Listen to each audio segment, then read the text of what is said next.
Hello friends, a very warm welcome to my YouTube channel rise Himachal. तो आज हम directive principles of state policy पढ़ने जा रहे हैं। ऑलरेडी मैं पॉलिटी की लेक्चर सीरीज स्टार्ट कर चुका हूं, वहां पे आपको लिंक डिस्क्रिप्शन में मिल जाएगा, वहां से आप एक्सेस कर लें इसे। मैं फंडामेंटल राइट्स तक कंप्लीट करवा चुका हूं, जो कि थे आर्टिकल 12 से लेके 35 तक। और सबसे पहले हमने पार्ट 1 में पढ़ा था यूनियन एंड इट्स टेरिटरी के बारे में, पार्ट 2 में हमने पढ़ा था सिटीजनशिप के बारे में, और पार्ट 3 में हमने कवर किए थे फंडामेंटल राइट्स। तो आज हम जो है पार्ट 4 पढ़ने जा रहे हैं, जो कि है हमारा DPSP, directive principles of state policy. तो ये जो है आज हम कवर करने वाले हैं। तो चलो बिना किसी देरी के मैं लेक्चर को स्टार्ट करता हूँ। तो डीपीएसपी जो है, जैसा कि मैंने आपको बोला कि ये पार्ट जो है पार्ट 4 में आता है, इंडियन कॉन्स्टिट्यूशन के पार्ट 4 में आता है। और यहाँ पे आर्टिकल जो है 36 से लेके ये 51 तक कवर करने वाला है। तो हम 36 से लेके 51 तक आर्टिकल यहाँ पे पढ़ने जाएंगे, ठीक है। तो सबसे पहले बात करते हैं कि डायरेक्टिव प्रिंसिपल्स का मतलब क्या है, डायरेक्टिव प्रिंसिपल्स क्यों कॉन्स्टिट्यूशन में रखे गए हैं, जो कि हमारे जो कॉन्स्टिट्यूशन के निर्माता थे उस समय 1947 में, इन्हें क्यों रखा गया था। तो देखिए ये यहाँ पे आपको वर्ड से ही मालूम पड़ेगा कि डायरेक्टिव, ये डायरेक्ट करते हैं स्टेट को कि आपकी ड्यूटी क्या है स्टेट के प्रति। तो उसमें वहाँ पे जो है कॉन्स्टिट्यूशन के निर्माता जो थे, उन्होंने ये बनाया कि यहाँ पे स्टेट वर्ड का मतलब है सेंटर और स्टेट दोनों। तो सेंटर और स्टेट का काम क्या है, क्या होना चाहिए, वहाँ पे इसे डायरेक्टिव दिए गए हैं। जैसे कि मान लो कि आपने टाइम टेबल बनाया अपने शेड्यूल का पढ़ने का, तो अगर मान लो आप गलत डायरेक्शन में चले गए, मान लो अपने टाइम टेबल के हिसाब से नहीं पढ़ा उस दिन, और आप भूल गए कि मुझे क्या पढ़ना था, तो आप फिर से जाएंगे अपने टाइम टेबल को देखेंगे, आप देखेंगे कि हाँ यार मेरे को ये पढ़ना था। तो उसी तरह यहाँ पे डायरेक्टिव्स एक बुक दी गई है, वहाँ पे अगर स्टेट अपने ध्यान से भटक जाए, यानी कि जो अपनी ड्यूटी से भटक जाए, तो ये वाला डॉक्यूमेंट जो है डायरेक्टिव प्रिंसिपल का, वो उसे देखना पड़ेगा, वहाँ से उसे डायरेक्शन मिल जाएंगी कि उन्हें काम क्या करना है एक्चुअल में। ओके, तो इस तरह ये काम करता है। तो अब बात करते हैं कि डायरेक्टिव प्रिंसिपल डीपीएसपी जो है, डीपीएसपी हमने कहाँ से लिए थे। तो देखिए दोस्तों, ये हमने आयरलैंड से लिए थे। आयरलैंड से ये हमने कॉन्सेप्ट लिया है। ये काफ़ी बार क्वेश्चन पूछा जाता है, एसएससी में काफ़ी बार क्वेश्चन पूछा गया है, हर एग्ज़ाम में ये क्वेश्चन बनता है। तो आपने ये देखना है कि कहाँ से ये कॉन्स्टिट्यूशन, फंडामेंटल राइट्स हमने कहाँ से लिए थे। तो फंडामेंटल राइट्स हमने यूएसए से लिए थे। तो ऐसे ही जो है ये क्वेश्चंस बनते हैं। तो ये बात होगी। और यहाँ पे इसे जो है डीपीएसपी को जो है नोवल फीचर बोला गया था, नोवल फीचर बोला गया था। तो किसके द्वारा बोला गया था ये भी पूछा जाता है। तो BR अम्बेडकर जो थे, उन्होंने इसे कॉन्स्टिट्यूशन का नोवल फीचर बोला गया है। ओके, तो ये भी क्वेश्चन काफ़ी बार पूछा जाता है। और एक और बात, एक नाम आपने सुना होगा, ग्रैनविल अस्टिन नाम का एक ऑथर थे, ये अमेरिकन ऑथर।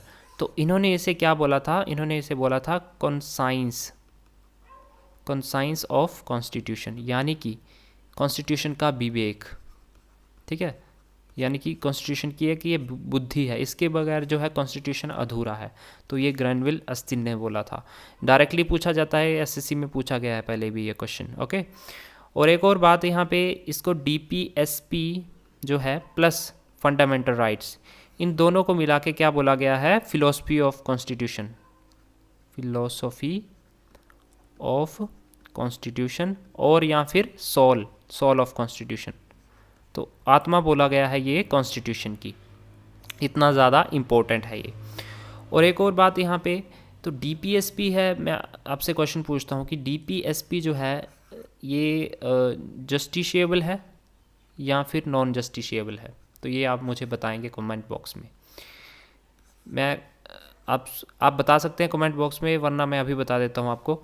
तो ये जो है नॉन जस्टिशिएबल है। तो क्यों नॉन जस्टिशिएबल है, ये भी आपके मन में प्रश्न उठना चाहिए। देखिए, जो फंडामेंटल राइट्स जो थे हमारे, फंडामेंटल राइट्स जो थे वो थे हमारे जस्टिशिएबल, राइट। तो कोई भी हमारे कॉन्स्टिट्यूशन का जो है हनन करता है, तो हम डायरेक्टली वहाँ पे सुप्रीम कोर्ट जा सकते हैं ना। तो चाहे कोई जो है लेजिस्लेटिव है या फिर एग्जीक्यूटिव है या कोई भी है अथॉरिटीज़ हैं जो है पब्लिक अथॉरिटीज़, कोई भी जो है कॉन्स्टिट्यूशन का हनन करता है तो हम डायरेक्टली जो है सुप्रीम कोर्ट जा सकते हैं, यानी कि जुडिशरी के पास जा सकते हैं। तो यहाँ पे डीपीएसपी में ऐसा नहीं है। डीपीएसपी में आप अगर उल्लंघन किया जा रहा है, अगर स्टेट्स जो हैं जो डायरेक्टिव्स हैं उनको फॉलो नहीं कर रहा है, तो आप कॉन्स्टिट्यूशन में यहाँ पे उसके अनुसार यहाँ पे आप जुडिशरी के पास नहीं जा सकते। क्यों नहीं जा सकते? देखिए, उस जिस समय हमारा जो है भारत देश जो है आज़ाद हुआ था 1947 में, तो उस समय हमारी ऐसी स्थिति थी कि उस टाइम में हमारी ऐसी स्थिति कि हमारे पास इतने रिसोर्सेज नहीं थे। ठीक है, तो हमारे पास इतने रिसोर्सेज नहीं थे कि हम किसी को खाना, हर एक नागरिक को खाना खिला सकें, हर एक नागरिक को एजुकेशन प्रोवाइड करवा सकें, हर एक नागरिक को जो है हर एक फैसिलिटी प्रोवाइड करवा सकें। तो हमारे पास इतनी रिसोर्सेज नहीं थे। तो ये बाउंड नहीं है किसी के लिए भी, अगर स्टेट इसका पालन नहीं भी करती हैं तो भी चलेगा, पर ये उनकी एक ड्यूटी है, एक उनके पास एक डॉक्यूमेंट है कि आपको इस डॉक्यूमेंट को रेफ़र करके चलना है आगे। तो इस प्रकार से है, अदरवाइज़ जो है ये कोई बाउंडेशन नहीं है इस पर। ओके, तो ये मेरे को बात बतानी थी आपको, ये भी इम्पोर्टेंट है। तो ये सिर्फ डायरेक्ट करते हैं स्टेट्स को। ओके, चलो नेक्स्ट हम बात करते हैं इसके फीचर्स की। तो फीचर्स क्या हैं? ठीक है, फीचर्स की बात करते हैं। अब हम थोड़े आर्टिकल 1-2 यहाँ पे डिस्कस करेंगे। तो फीचर्स क्या है? आर्टिकल 36 क्या बोलता है यहाँ पे? ये बोलता है कि ये स्टेट की ड्यूटी है, स्टेट की यहाँ पे ड्यूटी है जो इम्प्लीमेंट करना इसको। ठीक है, तो स्टेट की ड्यूटी की बात यहाँ पे की गई है कि जो डायरेक्टिव प्रिंसिपल है ये इनका जो है ड्यूटी है इम्प्लीमेंट करने के लिए।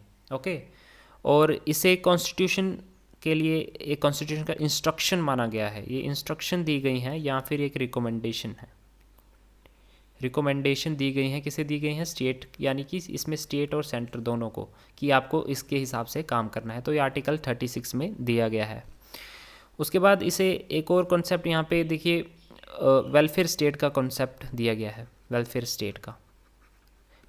स्टेट का कॉन्सेप्ट क्यों दिया गया है? देखिए, जो भी हमारे फ्रीडम फाइटर थे उस समय, तो उन्होंने देखा कि जो हमने दिक्कतें झेली हैं उस टाइम पे, फ्रीडम फाइटिंग के टाइम पे, तो वो हमारे आने वाले जो है हमारे नागरिक हैं उन्हें फेस ना करना पड़े।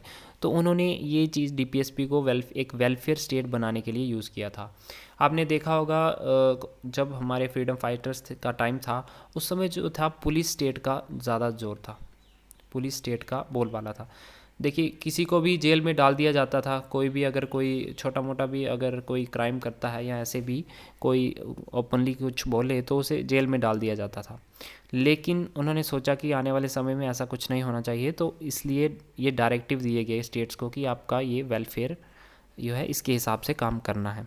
तो इसलिए यहाँ पे दिए गया है। तो ये कॉलोनियल रूल के टाइम पे हमने देखा था कि ऐसा वैसा होता था, बट उस चीज़ को रिड्यूस करने के लिए इन्होंने ये ऐसा किया गया है। ओके, नेक्स्ट आर्टिकल है हमारे पास 37 आर्टिकल। 37 आर्टिकल क्या बोलता है कि ये नॉन जुडिशियबल है। जैसे मैंने पहले भी बात की, तो ये नॉन जुडिशियबल है, आप कोर्ट में नहीं जा सकते। अगर इसका हनन किया जा रहा है तो आप कोर्ट में नहीं जा सकते हैं।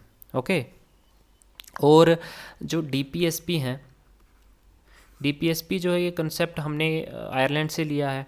और उस टाइम जो है गवर्नमेंट ऑफ इंडिया एक्ट जो था 1935 का, उसमें से यहाँ इस पे इंस्ट्रूमेंट ऑफ इंस्ट्रक्शन बोला गया है। तो ये वर्ड लिया गया है गवर्नमेंट ऑफ इंडिया एक्ट 1935 से, इंस्ट्रूमेंट ऑफ इंस्ट्रक्शन इसे बोला गया है। ओके, डीपीएसपी को, directive principle of state policy को, ये भी बोला गया है। ओके, अब ये जो है 36 और 37 आर्टिकल हमने कवर किए 2 आज। और इसके बाद हम देखेंगे कि यहाँ पे डिवाइड किया गया है डीपीएसपी को, directive principle of state policy को सेक्शन में डिवाइड किया गया है। पहला सेक्शन जैसे कि हम पढ़ेंगे सोशलिस्ट के बारे में, दूसरा है गांधीयन प्रिंसिपल्स के बारे में, सोशलिस्ट प्रिंसिपल, गांधीयन प्रिंसिपल्स, और तीसरे हैं इंटेलेक्चुअल। तो ये 3 पार्ट में डिवाइड किए गए हैं, ये मैं नेक्स्ट वीडियो में आपको बताऊँगा। अब यहाँ पे अब एक और चीज़ देख लेते हैं हम, पर्पस क्या है। हमने पर्पस देखा इसका, तो पर्पस क्या था कि ये पॉजिटिव गाइडलाइंस जो हैं प्रोवाइड करवाती हैं किसको? स्टेट्स को, गवर्नमेंट को, है ना। और दूसरी बात ये है, एक सोशलिस्ट इकोनॉमी की बात करता है, सोशलिस्ट इकोनॉमी की। ये भी क्वेश्चन काफ़ी बार पूछा गया है एग्ज़ाम में। तो यहाँ पे क्वेश्चंस क्या क्या बनते हैं आपके, एक तो डीपीएसपी जो है कौन से पार्ट में है, तो ये पार्ट 4 में है। और दूसरा आर्टिकल कौन कौन से आते हैं इसमें, तो आर्टिकल आते हैं ये 36 से लेके 51 तक। उसके बाद जो है इसे क्या क्या किसने क्या बोला गया है, तो नोबल फ्यूचर किसने बोला है, तो ये बोला था BR अम्बेडकर जी ने। और कॉन्साइंस ऑफ कॉन्स्टिट्यूशन किसने बोला था, तो ये किसने बोला था, ये बोला था ग्रैनविल अस्टिन ने, तो ये इसने बोला था। और इसको फिलॉसफी ऑफ कॉन्स्टिट्यूशन भी बोला जाता है, सोल ऑफ कॉन्स्टिट्यूशन बोला जाता है, इंस्ट्रूमेंट ऑफ इंस्ट्रक्शन बोला जाता है। तो ये सब चीज़ें जो हैं यहाँ पे हमने डिस्कस की हैं। तो नेक्स्ट वीडियो में, मैं वीडियो लंबी ना हो इसलिए मैं पार्ट्स में डिवाइड करूँगा, आगे मैं 2 पार्ट्स में से और डिवाइड करूँगा। तो आगे हम सोशलिस्ट गांधीन प्रिंसिपल्स और इंटेलेक्चुअल प्रिंसिपल्स जो हैं ये काफ़ी इंपॉर्टेंट है, यहाँ से आर्टिकल में से ही क्वेश्चन पूछ लिया जाता है, तो ये हम कवर करेंगे दोस्तों। ओके, आई होप आपको लेक्चर पसंद आया होगा। अगर पसंद आया तो शेयर कर दीजिएगा, चैनल को सब्सक्राइब कर लीजिए, बेल आइकन को दबाना बिल्कुल मत भूलिएगा। तो मिलते हैं दोस्तों नेक्स्ट लेक्चर में, तब तक के लिए जय हिंद।